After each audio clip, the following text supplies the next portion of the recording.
Here's the economic update for June 28th, 2026. So we have inflation. This is an area of concern at the moment. So we have our producer's price index. This is the price that the people that make the products that you buy have to pay. So if they see an increase, they usually pass it on.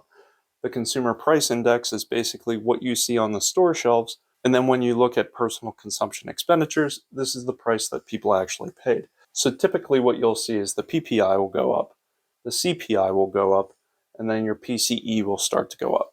So you can see that happening right now. So on June 11th, we had our producer price index go up by 6.5% year over year, and the producer price index core, this is minus food and energy, at 5.1% growing. On June 10th, our consumer price index went up 4.2% year over year. Consumer price index core minus food and energy up 2.9%. June 25th, we got our personal consumption expenditures up 4.1% year over year. Personal consumption expenditures core minus food and energy up 3.4%. What do all these have in common? Well, they're all going up. So the Fed has a couple of mandates. Usually they only mention the first two, but there are three. Usually the third one takes care of itself if the first two are good. So the first is you want to keep stable prices. Target's been 2.0%. The recent change in the Fed chair, he said, well, it really doesn't matter if it's, 2 point something. It's that first number you're interested in. That would give more leeway to basically drop interest rates. Inflation's still so high at the moment that it's not even at 2.5, 2.9%. So it's not going to give that much wiggle room. So he said that it's now 2%. So that could vary as at 2.5%, 2.9%. So that was a question people had. The second thing is we're going to talk about employment. So you want to keep maximum employment. You don't want to see unemployment going up. The third one is you want to have moderate long-term interest rates. So you don't want high interest if you're especially borrowing money and you have a growing national debt, let's say, for instance, or if you want to buy a house or something along those lines. So let's talk about jobs. How is the employment situation? So on June 3rd, we had our independent ADP numbers come out. So it said we added 122,000 jobs in May, and that said it was mostly in education, health services, trade, transportation, and utilities. On June 5th, we had the government report from the Bureau of Labor and Statistics. It said that we added 172,000 jobs in May, with revisions for April up now to 179,000 jobs added. That was revised up by 64,000 jobs. Bureau of Labor and Statistics, again, in March, revisioned up, now at 214,000 jobs. That gain was 29,000 jobs. And we're at 4.3% unemployment. Now, this has been stable for the last 2 months. However, it has been going up over the last couple of years. It was at 3.4, 3.5%, and then it's been climbing since then. In that number, we're only talking about the 7.3 million people that have actively looked for a job in the last 4 weeks. If you didn't look for a job in the last 4 weeks, potentially because you didn't think there was one, you would be part of the 6.2 million additional people that want jobs, are willing to work, but they haven't looked for a job, so they're not counted in this number. If you add those two up, it's closer to 8%, if you want to consider it that. There's an additional 4.8 million people who want full-time work but are unable to, due to economic conditions, to have full-time work, so they work part-time. So if you put all these numbers together, it's probably closer to about 10.8% of people that want to work are not currently working at a full-time job. Do you believe that about 1 in 10 people would like to have full-time work but are unable to at the moment find full-time work? Is that a bit more realistic than about 1 in 20 people, let's say? So leave it in the comments below. Tell me what you think. We also saw an uptick in terms of those that are unemployed for greater than 6 months. We're now at 27.5% of all unemployed people haven't had a job for more than 6 months. On June 2nd, the JOLTS report came out. There are 7.6 million open jobs. This is up, so that's good. However, do look at it. There's 5.1 million people that were hired in the month. And then in terms of separations, there's about 5 million there. So it seems like the number of people that are separated from a company and the people that are hired are almost matching. So why is there always about 2.5 million jobs left unfilled? So that's about 33%, or about 1 in 3 jobs is not being filled. So how many jobs do you think that are out there are actual real jobs versus ghost jobs, or basically jobs that nobody plans to hire? Well, I've seen anything from 18 to 33%. And when I look at these numbers, it kind of makes sense if it's 1 in 3. And it depends on the area and what occupation you're going into. So construction and healthcare tend to have lower ghost jobs, whereas if you're in finance or something like that, there's a lot more basically fake job postings that they either are just fishing for people, scams, not planning to hire, or they're just trying to get a talent pool and potentially hire them at a later date. The Fed had its Federal Open Market Committee meeting on June 16th and 17th. They decided to keep interest rates steady at 3.5 to 3.75%. They're saying that they're going to maintain ample reserves. That means they're going to buy up 0 to 3 year basically bonds or treasury bills. Or they're saying that inflation is still elevated. That's what I pointed out here.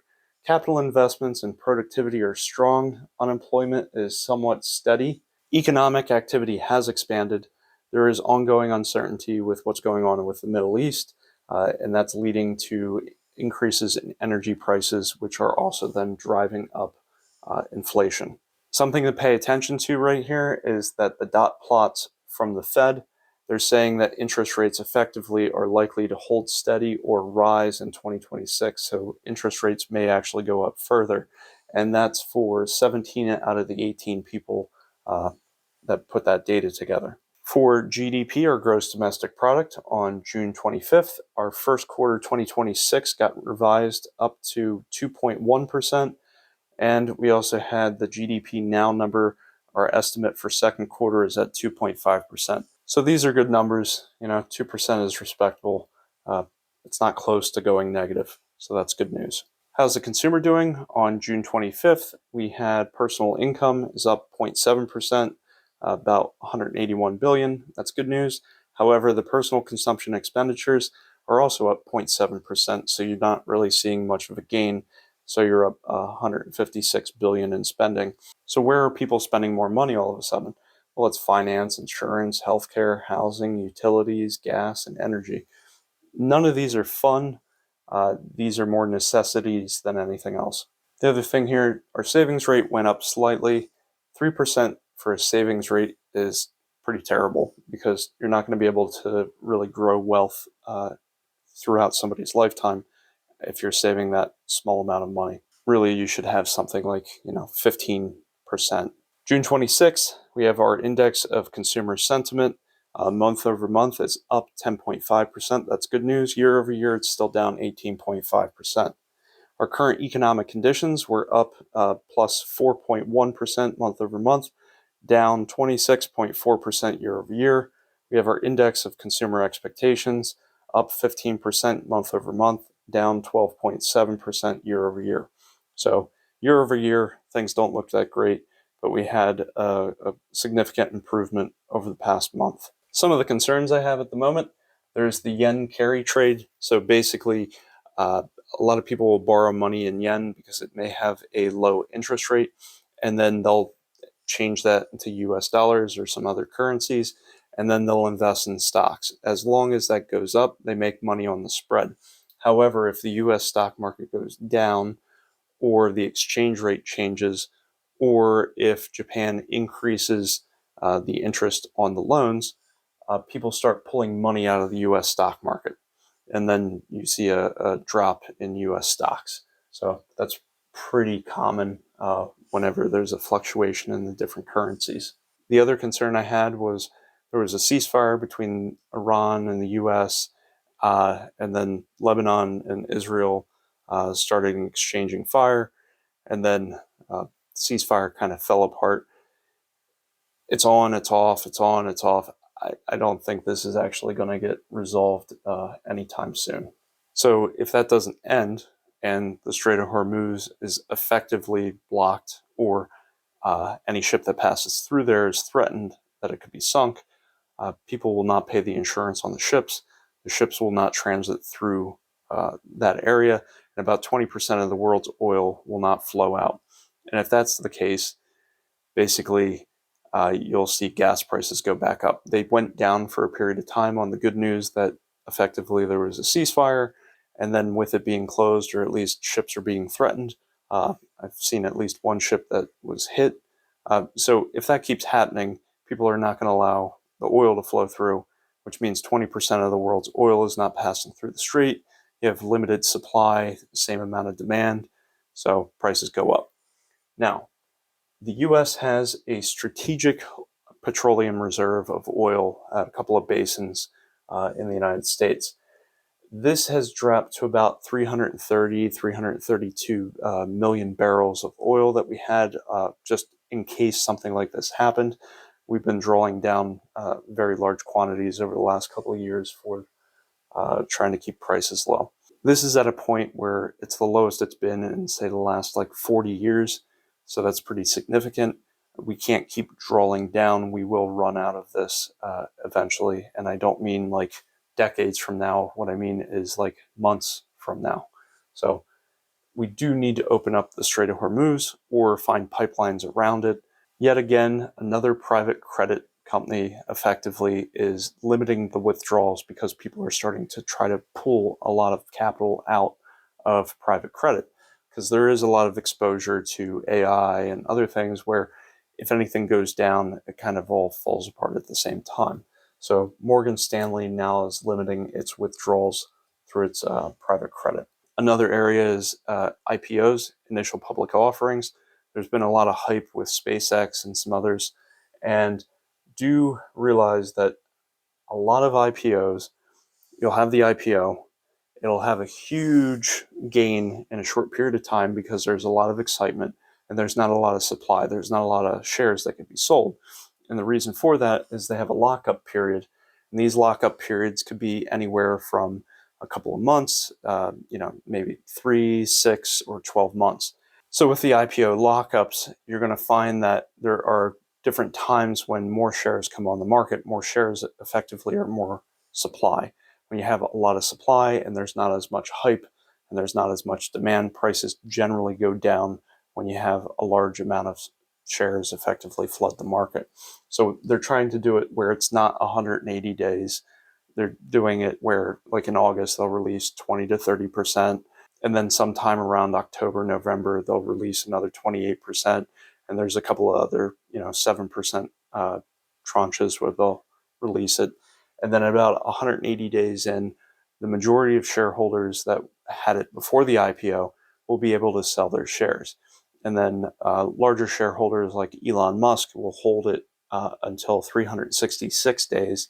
And after that year period, they're allowed to sell whatever they want. Generally, when you go through an IPO lockup period, shares lose value on those dates or soon after. So with all this information, what am I doing with my money? Well, so the first thing is make sure you have a 6-month emergency fund. This is assuming I'm out of all debt, except for, a low interest fixed rate mortgage. And these are FDIC, so it's federally insured.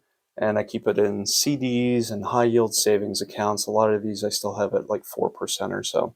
Number 2, any money I need in the next 5 years, say I need a car, a roof, a heater, something like that, or I'm nearing retirement.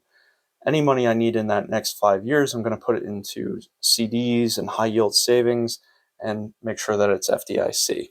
Number 3, what I do when I don't need the money for at least 5 years, I'm taking and dollar cost averaging into my investments. So about 70-80% goes into the S&P 500, about 10 to 20% goes into a total international fund, about 0 to 10% goes into bonds. Do realize that bond value is inversely proportional to the interest rate. What does that mean? So if the interest rates go up on long-term bonds, let's say, then the current bonds, if that interest rate goes up, the bond value actually drops. And if the interest rate drops, the bond value goes up. So I tend to buy bonds when I think interest rates are going to drop on the long-term bonds.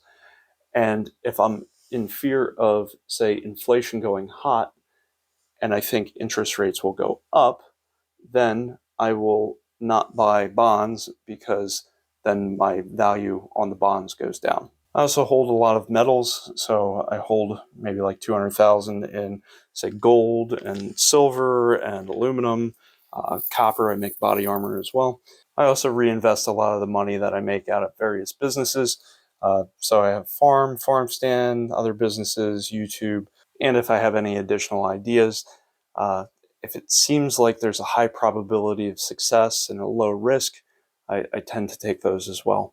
Thank you for watching. Please subscribe.